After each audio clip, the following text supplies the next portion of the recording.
Magandang umaga po sa lahat. Bibili ako ng request ng alaga ako mag-pineapple chicken ako ngayong araw. Manok na pininyahan.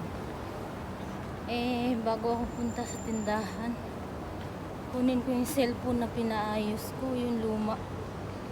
Wala pa kasi ang budget pambili ng bago, kaya pinaayos ko yung luma.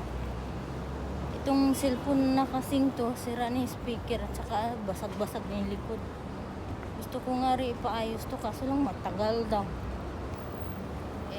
Kailangan ko tong cellphone na to dahil nga ginagamit ko lagi. Lahat ng transaction ko, yung SIM card. Ito yung ginagamit ko pang ano. Sana nga natapos na yung luma para pwede ko ilipat yung SIM card doon. Tapos pagsamantala ito na maipaayos ko. Siguro pag mayroon na akong bagong Emirates ID, pwede akong kumuha ng cellphone hulugan na tabi. Buy muna guys, tatawid ako sa kalsada, daming sasakyan.